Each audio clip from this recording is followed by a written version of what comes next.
It's time for us to reclaim our free will, before it's stolen from us forever. Help me shout my story into the void, because what happened to me could happen to anyone. They wanted to shatter me, to erase me. This is my descent into madness, isolation, and a nightmare orchestrated by the very hands meant to protect us. 5 years of hell. 5 years since my reality was shattered, since the first fracture in everything I trusted. 5 years since safety, justice, and human decency were twisted into weapons. What you hear in my voice isn't fear, it's fury. This wasn't a mistake. This was a calculated act of cruelty, cold, clinical, engineered. This is a warning.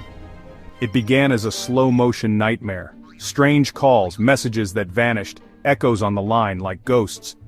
I tried to convince myself I was imagining things, but the truth crept in, relentless and cold. By mid-2020 I was prey, hunted. My phone, my laptop, my home violated, private conversations erased, bank account emptied, friends vanished. They claimed my messages never arrived, others, gone. I suspect they were told to disappear. This wasn't paranoia, I was being erased. When I tried to speak out, they tightened the noose. Surveillance became stalking, rearview mirror, black SUV. Storefronts, strangers with earpieces. Men on bikes, always watching. I drove 380 miles, desperate for a scrap of safety. The highway became a gauntlet of terror. Brake lines nearly failed, a semi swerved, death inches away. Every attack, close enough to traumatize, distant enough to deny. I wasn't just afraid, I was drowning in terror, suffocating in a world that refused to see me. At the Hilton, I thought I'd finally be safe. I was wrong. They found me, pounded the walls, jiggled the doors, no escape. When the front desk ignored my pleas, I did the unthinkable. I broke the fire sprinkler, flooded the hall, anything to be seen. I needed someone, anyone, to acknowledge I existed. Instead, 2 firefighters, 2 cops. A third, grinning. Why did you start the fire? There was no fire, only me, desperate and invisible. Just water, and me, clinging to the last thread of hope. I begged for a lawyer. Instead, I was arrested. I have a heart condition. They didn't care. Left in limbo for 35 minutes. Then dragged to the hospital, stripped, shackled, humiliated. 6 days, no call, no lawyer, no judge. Just endless, blinding lights and the stench of bleach.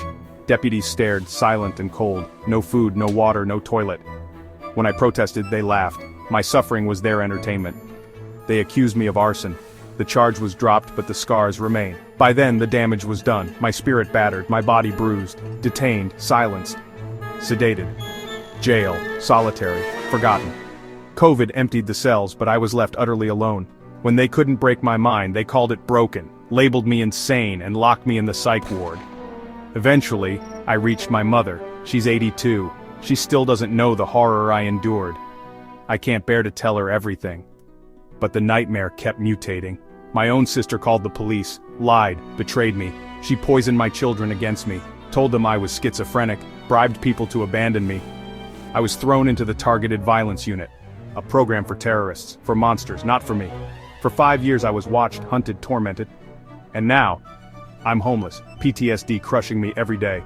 My story never changes because I relive every second, every nightmare over and over.